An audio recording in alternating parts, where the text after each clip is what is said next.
mob. Nafanya insurance. Okay. That's nice. Taka cover nini hizo stuff zote niko hapo. I do business, my dresses. Bila nangaranga. I also do supplies. Okay. Yes. I'm also an accountant by profession. I say people holder, do I say? But do you say? Na vile mimi hesabu niliuma nje. No sawa. Hatikere bena. Sasa hivi niko hapo. I'm also a married woman. Oh. Well. Mama wenye watoto wawili. Wengine wako njiani. Njiani? Yes. Tell us more. Kora daigana. How many do you want? Like 3, so to say. Like 3 if you funge chapter. Yes. You're French tutaongea. Yes. Madam Julia, address the people. Say hi to the nation. Thank you so much. Welcome my viewers. My name is Julia Ndiba. I am visiting DAESAK TV for the first time and I'm very impressed. I'm happy because I'm a champion of women's rights. And today I'm so excited because we're going to address the issues concerning women. Out there, I'm a businesswoman. Yes. I'm also a mental health campaigner. Amazing. So I go to schools, to churches to talk about mental health. And we just want to see the society coming to that point of being aware of what's happening to us psychologically as women and as members of the society of Kenya. Okay. So today here we are going to talk about issues of women and I feel so excited about it. My viewers, keep it here. Keep it locked, yes. So before we talk about it, the topic of the day today we are discussing the earlier woman versus the modern woman. And as you can see, I have brought people who are going to advise me being the modern woman who has not done anything. Me atasidhani me ni modern. I think I am after the modern. I have not even, started this journey yet. Or maybe I'm at the beginning. Yes, .com, millennial. Okay, me see Gen Z. I am a millennial. Gen Z are the babies. But yes, I'm just starting my journey as a woman and these people have been on the journey. So they're going to tell us what they have experienced as women, what I can pick from them and what they think should be abolished forever and ever. Yani, we should not even have it in our genders and our things and our lives as not women. Even talk about it. So before we get into that, I can see some people have already tuned in and I appreciate all the love and support that you give us. Anajua tumeanza show kidogo a bit late today, but I'd like to read some of those messages because tunawapenda sana na hata tusiposoma hizi text zenyu. Just know we appreciate the love so much. So I can see this person did not give their name, but the number ends with a 222. She says, watching the Queen's Talk show, the talk is always powerful and I enjoy it. Reminds me always of the Proverbs 31 woman. Good job, ladies. So najua hiyo ni wewe sasa. So thank you so much, even though you didn't leave your name, anonymous person. Thank you for tuning in. We always appreciate. Hello, I am Maureen, tuned in. Hakusema anything else, but thank you so much, Maureen. We appreciate again all that you do for us as DAESAK TV. Sijui sasa tuanze ama kidogo tuende break alafu turudi. To introduce kwanza hivi. Madam Lydia, how long have you been married? 14 years. 14? 1, 2, 3, 4, 10, 14. Okay. Yes. Well, I feel like a child in this WhatsApp group. Please do. Madam Julia, how long have you been? I've been married. I was once married, but now I'm a single, independent woman. Single people in the house. And I'm just fine. Life is still good as a single mother. As a single mother. Yes. Okay. And you're a mother of 1, 2? I have 3 children. 2 teenage daughters and a young boy. Oh wow. Yeah, and a young son. Well, I am very, very unequipped to be in this conversation, but we thank God. Tell us, maybe now we start with Lydia. While you were dating, before even you were married, in those days, what did men look for? How did they approach you? Was there anything really they did that was impressive? Mama ulikuwa nasema, amekuja tu ni sawa. We do what we do, tuende tu. How was it then? Okay. For me, I have a funny journey. Okay. I came from the village, the naive girl. Ametoka Nyeri. Wewe naive. Okay. Well. Unajua chochote. As in, okay, from where I come from home. Yes. I don't have that that marriage that you can say this is my role model. Ah, okay. So within me, ama ndani yangu, siko nimefikiria ati I want to get married. It was not in me. Yeah. But then I'm done with school. Ndio hiyo mimi Moranga. I started, I was working at Narah supermarket. Oh, okay. Then that's now when my Jama keep coming. Then one person comes. But I used to lie. I used to do a very bad thing. I never wanted to involve myself in men at all. Okay. So mtu akikuja mwambie niko na watoto wawili wako home and I'm HIV positive. Oh, can you handle that? Oh my God. That was a bad way. Oh God, forgive me. It was a bad way of just putting them off. But you know, you completely put them off. But I did. But I was very small and very tiny. So they are like, yeah, that is the truth of the matter. Just because I'm not concerned. Wow. But then this gentleman man came. And I was a viatu pale Narah supermarket. I was like, hi, hey, nini. Then the following day, this guy comes again. And patakola nyingine ya vyombo. For him, he had just came to Moranga. Ah, okay. Started working, so ndiye alikuwa anaanza live. So anakuja naye anataka kuanza live, anataka kununua vitu hapa kule nini.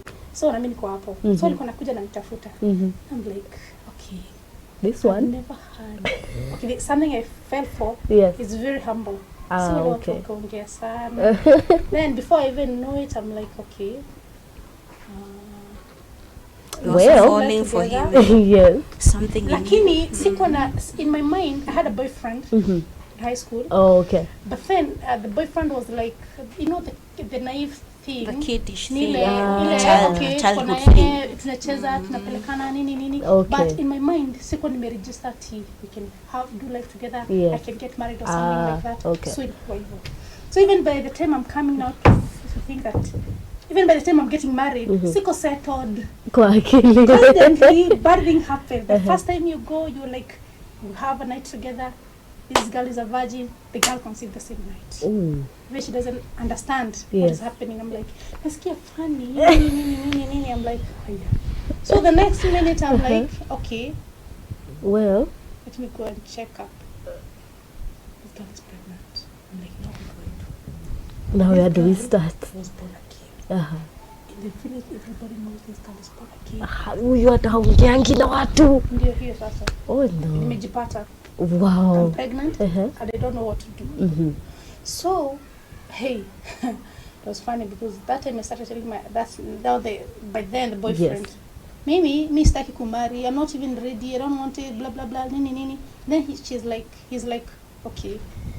But you're pregnant. What happens is every girl who gets pregnant, get married. Mwanamume ndiye huwa anapotea. But on your case, the one who's running away. Then he said, I'm not interested, I'm not even ready about this whole thing. Yes. Then I'm like, okay, now what do I do? The safe place is, it is better niseme I'm married than niko single. But it was a mistake.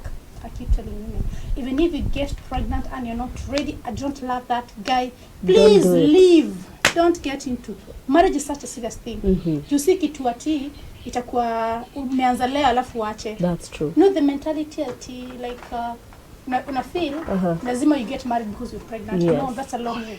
You can get pregnant, yes, but if you feel you don't like this guy, don't do it. If this guy is not your friend, that's amazing. We're going to continue this story of Lydia, but just before we go for a break, Madam Julia, how was your dating scene back then? Back then, as you understand, as of the days, of the day, our parents never used to accept seeing their daughters interact with the boys. And even the kind of sex education we received from school had very little information here and there. You know, kuguzisha too. Kuguzisha too. Okay. Parents were never free to tell us about these matters. All they did their best was to beat us up. I remember one time my mother almost beat me up because I was talking to a boy at our gate. And you grow with that fear of, of expressing yourself to these boys. But again, something is happening within you as you become a teenager. You see this boy in high school and he looks so good to you. And he's kind of playful and wants to get closer to you. So without admitting it, you start loving someone. But the only thing you cannot do is tell someone I've fallen in love with this person. So you continue like that. You never tell each other I love you, because it's like a taboo. It's like a taboo. You're But just then, there, you're as you also floating. know, even everybody, okay, comes to that point of learning how to go about things. So after school, just as she's saying, yes. we had no mentors. We had no people to tell us, this is how you go about dating, this is how you get into marriage, this is how you're supposed to carry yourself as a married woman. So we are this kind of girls who used to meet our men, and within a month or two, you're pregnant and in the house, and then you announce to your family, I'm now married, now we can start a life as well. And you know, marriage, as she's saying, is a very serious business. Yes. You cannot just wake up one day and find yourself married. You have to know what you're getting yourself into. Nobody was there for us. Why? Because we're so afraid to tell our parents I've fallen in love with someone. It's not possible to just go and tell your mother, hey, napenda kijana fulani. That was asking for war. Wow. So what you used to do is to kind of run away, stay with the guy, and after some time your parents coming along to understand, no, you have grown, you can now move on with life. Wow. And I think that we married people that we didn't know so much. Is it? People we didn't understand deeply. And down the line, I found myself now in that kind of a situation, just as she's saying. Luckily for me, because now I was coming out of that age of starting to understand who I am, that I need to have an identity, to know what I'm supposed to be in this life, I came to a point of deciding, because of some other reasons, as you know, as we were saying, we are the early women. We were brought up in a particular way. You're supposed to serve your husband like this. Nobody told us. We went through schooling. We became civilized. So I'm there as a young girl married to a man who expects me to behave like his mother. Absolutely, my point. Maybe I should cook better than the way I do. I should treat him more respect the way I do. And with time, it drained me off. So I finally quit marriage. Now I started another journey of life, of finding out who I am, what I want in my life. And now that's what I'm still fighting for up to this minute. That is amazing. Yeah. So that's why we are discussing about the early woman in comparison to the modern woman, and the blend that these men of ours expect in between there. And sometimes you're unable to give them what they're looking for. That's true. So that's the way. You don't know what they're looking for. Maybe he's looking for something that used to be in his mother. Maybe the mother used to worship the father so much, follow behind his shadow. But now you're here trying to know yourself as a woman, and you want to have an identity of your own, and you're living with a man who is thinking you're becoming a threat. Because now you're becoming, you're shouting too much more than him. Are you getting it? And he's feeling threatened. That's where you start finding that in marriages there's a lot of power struggle. You want to prove you can do better here. He wants to prove I'm the man of the house. And so you find yourself lost in between. And that's why you see in this era there's a lot of domestic violence. That's true. Kwa sababu wanaume wanadai kwamba hatuna heshima, wanawake siku hizi hatuvai vizuri, hatuongei vizuri. So we no longer know how to behave to these men who are used to being worshipped. You know, these men of ours are emulating their fathers. That's true. And we are no longer emulating our mothers. So that's the whole problem. Wow, we're going to talk a lot about that. We're going to go for a very short break. Don't go far. Usiende mahali popote. We're going to come back with more about the do's and don'ts. What now we can pick from these experiences and turn it into the modern one. Maybe I'll give an experience or two as the baby of this discussion. But usiende popote, we'll be right back. Don't go far.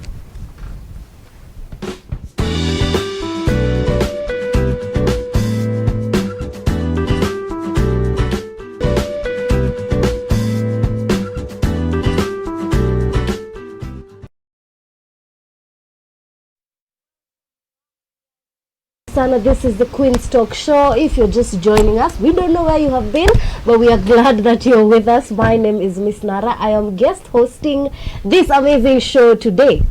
I am joined by Wanjiku, Githinji, your host. Yes. And Julia Ndiba, your guest for today. So our queen today, the queen of the show. Leo ninakubuli. Nikwambia leo I am bullying you on your own show. So guys, if you're just joining us, we were talking about the earlier woman versus the modern woman.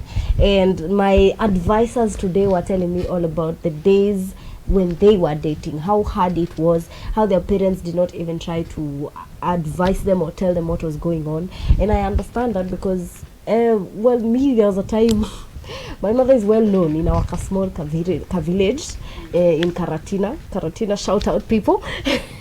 So when one time I was talking to a man, not a man, a boy, a high school boy, and she went and beat the boy, then came back to beat me. So now even the parents of the boy are like, why would you beat the boy? No, pia boy yako na shida na kutaka kuja mnikute mimi. And my mom was very fierce. She was to instill fear even in young boys. So now in school, no one would talk to me because the boy has been beaten and has gone to tell the other friends that nilichapwa na mama ya Viona ya Narah. So now I am alone. I can't be talked to. The other girls hate me because now they liked the boy.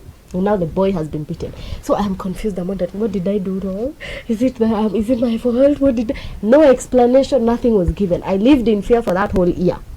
I was in Form 3. I lived in fear like this, wondering, what did I ever do to deserve this kind of? And now that I'm older and I'm, approaching my mid-20s, don't ask the age.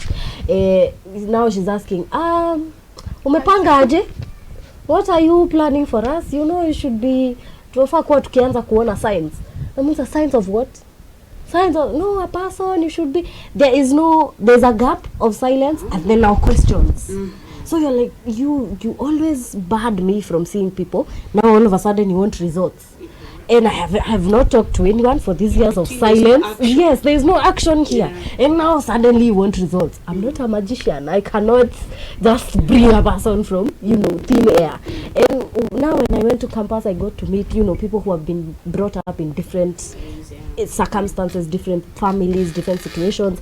I hear people from as early as 16 and 17, their parents sit them down and tell them, okay, so now some things will happen to your body, you're going to feel this way, and it's totally normal. And if you want to date, if you want to bring them here, in this safe space of our house, bring them. And I'm looking at them. Yes. Safer, come with them here. We can have a meal and talk. We can leave the sitting room. You guys watch a movie or cook or something. I'm looking at them like this, like a movie. In your house. I could not even talk to them outside. And now you're talking about inside your own house. And now they are 21, 22. They are in stable relationships. We have just started discovering, boys do not bite people. Okay. Boys are good. Looking at me like this, okay, now this one. Now I'm discovering, okay, they don't bite. And if you're safe about it and you're serious, you are smart about it, you can continue.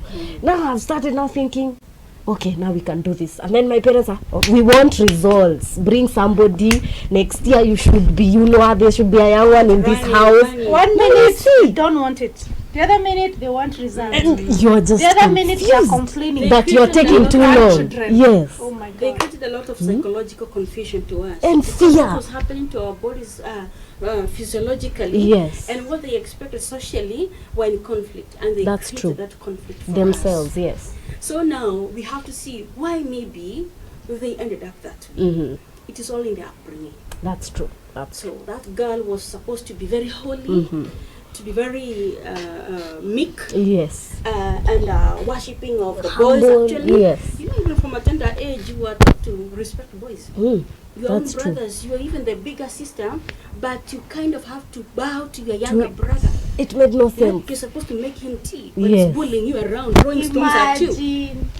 It made no sense at the You're time. supposed to clean after him. Yes. After he's messed up the whole house and he can't sweep.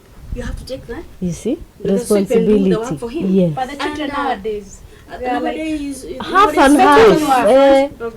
Pick the cup and take it to the kitchen. That is not a better way of doing things. Yes. Unfortunately, there are still some men who want to insist that we go back to those patriarchal times when the society deemed men as better than women, Yes. and they socialized a girl child from a tender age to believe that she was a lesser person and should always walk a step behind a boy. That's true.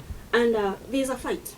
A psychological fight, a fight you cannot see with the eyes, but it is there in the subconscious. Yes. That even when you go to talk, for example, when you go to a meeting in a company, the men there don't expect you to speak too much before And they have talk. points, yes. Or even have stronger points Than than them. them because you're a woman. Let them go And you ahead. find yourself, and you find yourself Yes. coming to that point whereby you actually even set aside, you're kind of segregated because huyu mwanamke Akona anatuonyesha story mingi nini. anaongea sana. Naona, and we have had to live with that thing of confusion Yes. from the relationship viewpoint to work points to everywhere we go. Yes. And now we are coming to this point. Now we are saying it is high time we redefine ourselves as girl child and as women. Yes. We need That to know is who true. we are. we need to understand our bodies, understand how our brains work, understand that we are equal with the boys. Yes. And the parents should do something about creating that balance. That's so that true. we can have a balance. Yes, and bridging even that gap of silence. Yes. Yeah. I remember when we were talking with Madam Lydia and another young man who shall not be mentioned for his own safety and security. And he said that, for example, if he's working, maybe now in a TV station, in this environment where the timelines are not really 8 to 5, you know, you work when the time needs you, and you know. So he leaves at 11. You should be there waiting with warm food. This is what he said. I looked at him for about 30 minutes straight, just confused. So let's say he told you he'll come at 9:30. Yeah, you're married or you're dating, whichever, as long as you're in a relationship together.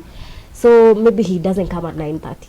And you cook the food and you prepared, which is a good thing. If you are not forced. You're like, let me prepare food for my man or my husband or my, you know, partner. Yes.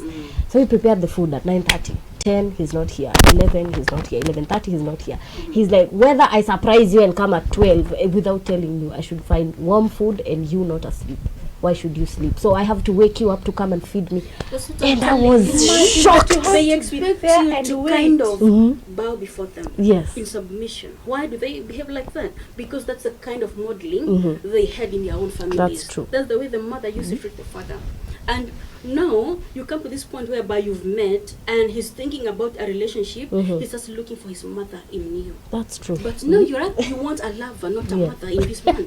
He's looking for a mother and a lover in the same one. Two people, two persons in one. Yes. Mom and girlfriend. That's you get true. to me? Yeah. And you're there looking for boyfriend. See? You as women now have come to that point of now we are opened up psychologically. Yes. We know we can even perform better than boys in school. We know we can do better even in other fields. Yes. Professionally. Yeah. So we no longer suffer so much that psychological constraint.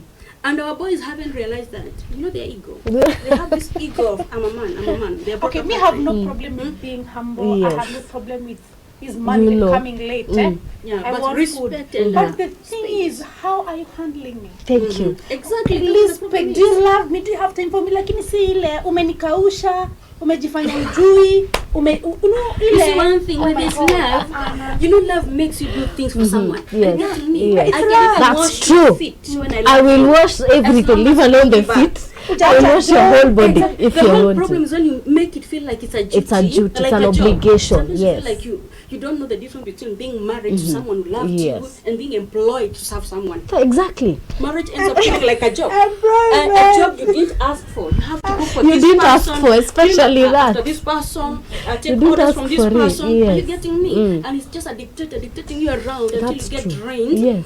And you don't have time for yourself.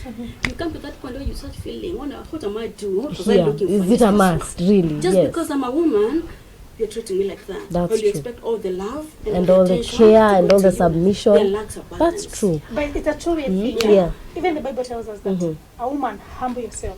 Man, love your wife. That is, be There's a there. balance. If that balance is not there, and that is what you are lacking. Yes. Because a woman should be there, humble, and on the other side, the man is there, loving this woman. Because when you're loved well, there's can nothing wash somebody when you you love can them. do. I remember. Hata nitakugoje nikuoshe miguu saa Remember the sita. dating days whereby you could do anything for that person? Yes. Absolutely. Then I don't know what happens when you get into marriage. It's Now now they turns into think- something else. He started taking the role of his father. Okay? Yes. There before he was a boyfriend, a lover. Now when he gets there, he has to play like a father. a- You know yeah. that married man. Anasema, That married man is the Unajua father sasa now. mimi nimeoa sasa. ameweka mahindi umeingia kwa box. Na wewe sasa Exactly. ukiingia kwa box, hizo mashit zote, they call them the women sheet. Mahindi kwa box. Exactly. But you have to refuse as That's true, much as a nini. That is why marriages are not working, and that's why we ended up getting out of these marriages. Yes. Why? Because you started feeling you no longer know yourself. Let me tell you something. Yeah, you When I lose your got married, identity. my husband started now controlling me. For example, he told me, now you're no longer a girl, you cannot comb your hair that way, you cannot Sorry? make your hair that way. Pardon? So he told me his first preference is that if I have to do my hair, it has got to be maybe rasta zimerudi nyuma, just that. He didn't love high heels so much. So again, like a humble woman, now he's now thinking of his mother, not me. And he wants a wife who looks like the way his mother used to appear and how he used to play out things. Okay? He didn't expect me to wear high heel shoes or even perfume. Okay? He started now taking me back, and you cannot believe it. He's somebody who has gone through schooling, who's gone through college, who's gone through university. Education process. He's now educated, but now the mindset. Are you getting me? You're talking Can you see my face, viewers? I'm so surprised I can't even. The mindset is that one of his grandfather. Yes. Actually, not even his father, maybe great grandfather. Okay? Now a woman is my property. Okay?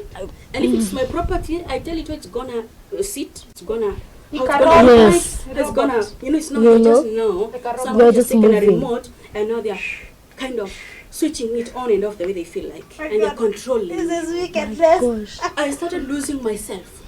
Now I can no longer wear my your favorite heels. I cannot. Your hair. And you have amazing hair, my gosh. I cannot go. And everywhere you go, you have to kind of remember to state that you're married. I remember him telling me that he doesn't like these company meetings we go for, we take too long. Anaonelea tukiendelea hivyo hata job nitawacha.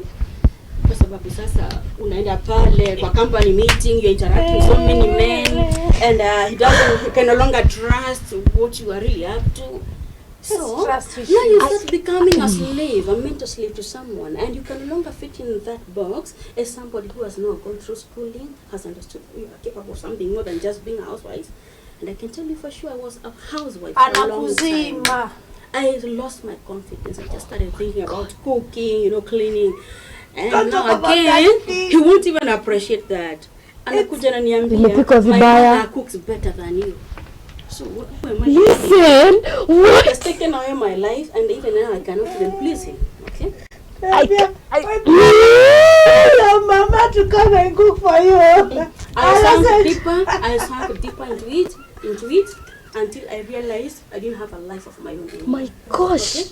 At some point I realized other women whom we went to school with they have moved on. Okay? People are excelling. They are having good life, whether they have husbands or not. I had to relearn, unlearn what? Then now relearn yourself again. The new system. I had to really get off that system to find myself. That's why I say I'm single and happy. I'm not saying that I mind being loved. Yes. Okay? But I'm not loved like that. In that sense. That's not love, it's mental slavery. And that's why we're having a conflict. Why? Because the patriarchal mindset of our men, they are socialized to believe they are better than women. Even from childhood. From childhood, that is true. That is absolutely true. So this boy grows seeing the father bullying the mother, and he's going to bully his wife. He's going to bully his wife the way the father used to. The same thing, yes. He's going to slap the wife the way the father used to slap the mother. He's going to shout the way the father used to. And now, as a woman who has now come to that awakening, yes, you cannot sustain that. You have watched a lot of love stories on the movies, and you know how a man should treat a woman. You now know what you want. You know how you feel when you're loved and when you're not loved. We are getting away from that. My these gosh. men are not moving. Men are still they're not with us in the movement. To move on, okay? So they are still stuck. The mentality. My face is still shocked. That they need to change that and know we are in another era. Exactly. Watu wanajua kenye unataka, unajua kenye unataka. Unajua kitu fani ni mnaenda campus na mtu akisha kuona sawa kwamba pia uko na degree. That is it. Okay? Talk about that. Anaanza kuambia degree yako the best ni kupika ugali na kumpikia uji saa 10. Uji saa 10. Are you getting me? He doesn't want to earn more than him. He doesn't want to look smart or to think of investments. Anataka to think within just the 4 walls in the name of marriage. When you try to fit in that box, unasikia umeshindwa. What happens? Conflict. Then you move out of the marriage. And then creating single mothers. Yes. That's why you find you move out of your home. This man, because he wants somebody he can intimidate. Yes. She wants that girl, she can control, she can dominate, she can be on top of. That's why they go for house That's help. why they go for house help, because every time this girl is like, oh, nataka chai. Oh, yes, sir. Yes, sir. Nataka baba nani. So when they see that, they're like, this is what they want. Exactly, because that's what they're brought up to believe. A woman is. Yes. Okay? A woman should be like this and that. And that's why you find that also they also have this problem, and it is in our culture, the culture of paying dowry, whereby you have this ownership. Okay, that's true. we say it's dowry, but it's like buying another human speak. It's like buying another human being. Know that I pay dowry. I'm entitled how much money I paid? Do you know how much money I paid? True. That's true. So ukikataa kupika uji ndaye makofi, unaona umechelewa kidogo, niko kwa jam, you have to explain you in the jam. Kwa sababu umechelewa kurudi kutoka job, you have to keep telling him sasa ndio tumefika na hapa hivi race course ndio tumepiga kona. Video call nione poa uko wapi? Video call nani? You can imagine that kind of and this is why you wonder, ladies are 28, 29, they're like, why aren't you married? Kwani you are not, and they know, they have witnessed what this is here. There's a Nigerian preacher, I'm forgetting her name at the moment. She said, even these Christian boyfriends who are like, no, the Bible says, men, you shall love your woman, and women submit. She said that should not be an excuse for a man to belittle you and make you feel bad, because there's a difference between obedience and submission, and this is the example she gave. Like you said, we both have degrees. I am working, I have my own money, I have everything. I tell you, baby, honey, my love, my whatever, I want to go to Mombasa for a week with my friends. Yeah, I just want to feel. I want to feel, yes, I want to have my time. I've had a long month or a long year. I need this vacation for 1 week. You're not asking for a shilling because you have your money. Yeah. And he says, baby, don't go. No, he says, baby, don't go. I want us to do something that week. If you refuse to go, that time when you have your own money, that is submission. You have agreed. I've submitted to your own, to your life from you. You see, you know yeah, that, you have submitted. Yeah, he could be even a good man, and you really have something to do that weekend. You can submit, that is submission. But if I have no means of going, I don't even know where SGR is picked. I don't know how to board a plane if I'm going with a plane. Izo Dar es Salaam, those, I mean, what are they called? The Mombasa coaches, I don't know where they're picked. I don't have money. I ask you, baby, I want to go with my friends and I need 50,000. Can I go? And he says no. You have obeyed. Because you have no other choice. You don't have a choice. You become a child. You see? I have Yes. the whole mentality It's that you have mami to nipe apply, sweetie. Ukiambiwa nipatie hii, hakuna, that's it. unatosheka tu. You see, now that's the difference. Submitting is, I have another option, Yes, but I felt the way you've asked me was Submission. respectful. People confuse this thing of submission. Submission is not control of your mind, Yes. your body, and Yeah. soul. and it's not also entire being life. weak. Yes. It's not And it is not being weak. It's just Submission respecting is your something decision. You do out of that love and Yes. affection you have for someone. That's because true. they're loving you, right?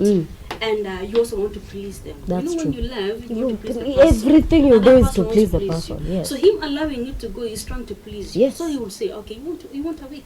Sawa. Now go. Go. Have happy. your time. In Okay. fact, you have Because now 50. he's pleasing Here's you. another 50. Go enjoy. Unaona You see? sasa. But no, this one of you can't go. You Why? can't go, I I refuse. am not liking the company you're keeping. These Well, girls the same you are man- going with. Well, the same one who's telling you he doesn't like the company you're keeping, he tells you he's gonna come home for supper Yes. at 8. He's out with the boys. He doesn't care whether Yeah. you're not happy about the company he's keeping. He comes It's at not even concerned. Yeah. 3 a.m. wakes you up to warm his food. Imagine. Okay, try that kind of a thing on him. You'll see fire and brimstones. Okay, That's you'll be true. sent back to your Fire father and and mother, thunders. and the story will be just a bad story about you. But I tend to believe this.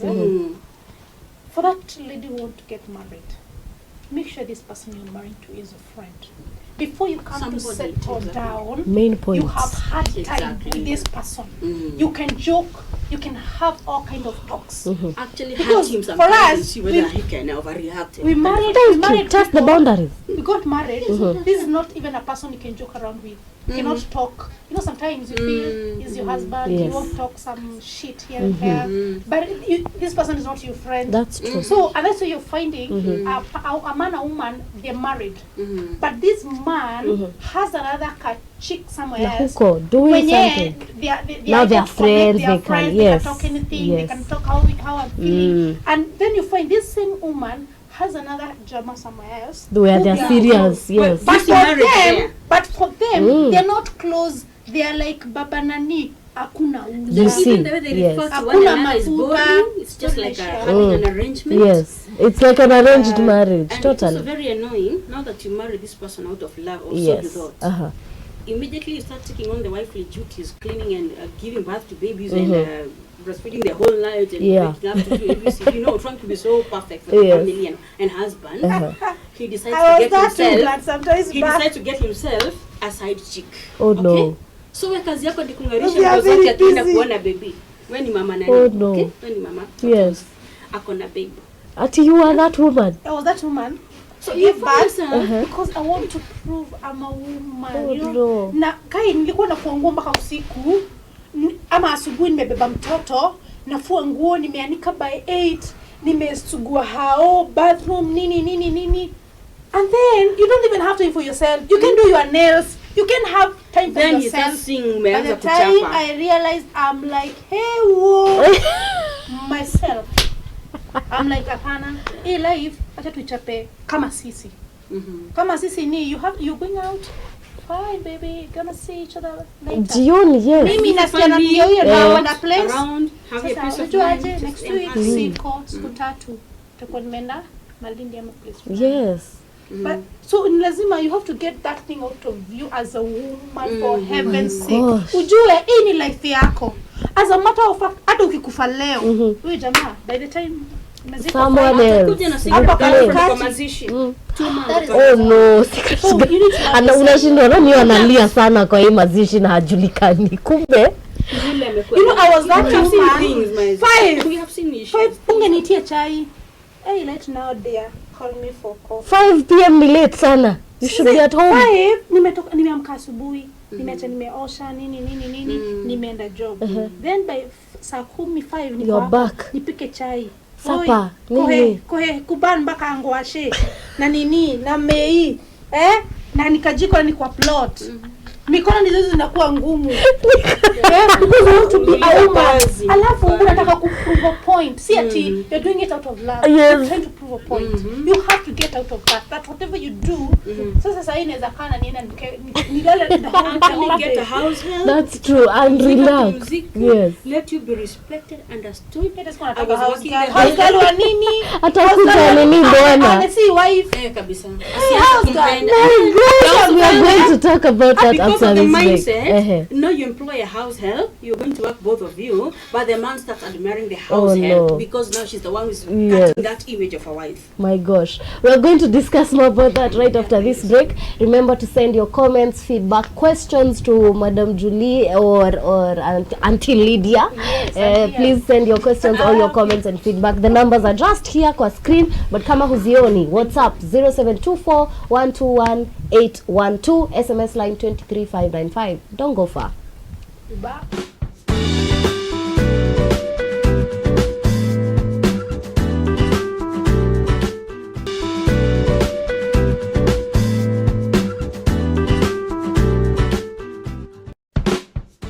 Karibuni sana, welcome back. This is the Queen's Talk Show. You are with me, your lovely guest host today, Miss Narah. Kama unatujoin, where have you been? Umekuwa ukifanya nini? But we are glad you're with us. My co-host today, Leon, yes, the guest of today is Madam. Yes. They talked about their qualifications and why they need to be here. Yani, usiwaone tu hivyo ati they are just here because they are women and it's Queen's Talk Show. No, they are here because first of all, they are independent women on their own. Strong, smart, beautiful women who have, you know, made many achievements by themselves. And now, on top of that, they are single mothers. Some others are married with children, and this is why they are here. So me myself, well, still on the journey. And the topic of the day today, we were talking about the modern woman versus the earlier woman. Na show imekuwa moto, show imekuwa hivi. Yani inawaka tu. Even the cameramen in studio are just like this with their whole faces. They are learning, they're listening to things, they're trying to broaden their perspectives as well. And now as we conclude this amazing segment for today, and Madam Julia, you have to join us again. Yes. We expound this, you know, a bit more with Auntie Lydia over here. Yes. So as now we have discussed about the earlier woman and the modern woman. Let's say there's a modern woman who's, you know, 25, 6, 7. There is a man out here who's, you know, maybe doing the right things right now. You know the way narcissists show you the best side of themselves before now they they bring you in. Now when you're inside, they start showing their true side. So how could you advise this lady? What does she need to look for to know the tips and tricks of these men? When they do this thing, you know in future they are going to come back and, you know, go back on their word maybe. Ama watakuja kukutreat vibaya. What should this modern woman look for right now? Okay. Yes. Number one is hakuna pressure. Ya kuoa ama kuolewa. Yes. Take your time. Enjoy life. Until that time you feel I'm ready to settle. Yes. So don't have any pressure from anybody, be it your parents, be it who, be it the society. No, that's number one. The other thing is that take your time in everything. This guy has come, yes, he's a good suitor. But then the question is, take the time to also to learn him. Does he have what it takes? Does he have what you want? Yes. If he doesn't qualify, then please put it off. Have a checklist. This A, B, C, D. It may not be in terms of monetary. Don't look at that. Yes. Because that one can be deceiving. Because the moment you have a relationship with a person, Based on, inakufunga macho. And you're not able to think the right way. Yes. So take your time to look at, is this person loving, kind, you know, can he take care of myself? Yes. And you need to have your check and balances at some point. You can even pretend to be sick at some point. How can this person take care of this you? person Yes. concerned? You can even have something just to know whether this person is the right person. That's true. Then the other thing is that the person you want to settle with, make sure he's your friend. If this person is not your friend, hakuna vile mtaishi. If this person is a friend, you can be able to talk freely. This is how I feel. This is how it is. Blah blah blah blah blah blah, and those kind of things. So don't be lashed by anyone. Ati sasa miaka imeenda sasa unafaa kuwa na mtoto. It's not about the longest time ama the time you have been in marriage. It's about quality time. The quality of the marriage. Amazing. That is nice. It may be 5 years because there's a person who is out there. She has been married for the last 15 years. Yes. But ile time hata hajaipata 1 year quality. This person has no time for him. That's true. So know yourself. Know what you want, go for exactly what you want. That's true. That's what I can say for now. Yes. Don't lower your standards. The men are there. Find them. And marriage is a beautiful thing. Yes. It is a bit mechoka. You know, you have that person, bamba, na kufurahisha, and then you feel it's good to do life with somebody. Mmesikia hiyo maneno. Madam Julie, my final question to you I think would be, for a woman now who's already married and they feel trapped, they feel lost, they're like, I don't know who I am anymore, I've lost my identity like you said, how can they either get out of that feeling or which steps do they need to like say, I'm done with this marriage, I don't care what people say, I can't do it anymore? How can you advise this lady? Well, we say that information is power. Yes. And ignorance is no defense. Wow. You have to know who you are. Yes. You have to see other women who can be your mentors. Ask yourself, how did they do this as women? Start to understand that life is more than just being in marriage. Life itself is a gift from God. And you must learn the importance of giving meaning to your life. Marriage is not the meaning that you should have to your life. You need to have an identity. You need to have a purpose. And I think it's high time women stopped looking at themselves like objects. Actually, even the culture that is there, even in this generation, is still encouraging that thing of a woman being looked at as an object. Oh yes. Nasikia jamana kuita mali safi. Mali safi. Kedo smart. You are not a piece of property. That's true. You are not an item on the shelf for sale. You are a breathing human being. Start to understand that you are not an object. Yes. So that you can be able to see yourself as a person who has the capacity to do what other women do and still make it in life. That's true. Another thing, you must know that in the times we are living in, you need to assert yourself as a woman. You need to come, you have to make an effort to get out of that situation that you are in. Okay? Yeah. Nobody is going to come and rescue you. The government is not coming to rescue you. That's true. You will be beaten. We are going to report you as a domestic violence case. You're going to heal your scars and get into depression. And same for the maybe even life. You know, get life just like that. Yes. So you must have that assertiveness to get yourself out of a situation you feel that it is not right for you. It is not a must that you be in that relationship. So those are some of the things that women should do for themselves. Amazing. Wow, thank you so much, guys, first of all, for coming and for imparting this heavy wisdom to our ladies. I think the last thing I can say is even before you get into marriage, why are you getting married? Some people get married for companionship. Some people get married because they want kids, they want a family, they want a large family. Some people get married because they feel they cannot exist by themselves and they need company. Yes, means of survival. For every wrong reason. Yes. For every, wrong or right reason. Just know why you're getting married. If you're getting married for your kids, is this person going to be a good father? Are you sure you're going to be a good mother? Because now you're carrying on these mindsets that we are talking about. You're carrying on this trauma to the children. If he did things like this, you know your son is going to do things like this, because children learn from seeing what their parents are doing. Yes.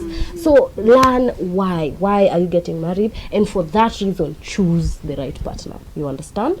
Anyway, guys, thank you so much. It has been an amazing show. I'm going to be here tomorrow, Pia. Yes. Nina wa bully leo. Nina bully my queen of the show. I'll be here tomorrow guest hosting as well. We are going to talk about other issues that face women or that women tackle on a daily basis. So please tune in. Remember to tune in. Thank you so much for watching. Bye-bye.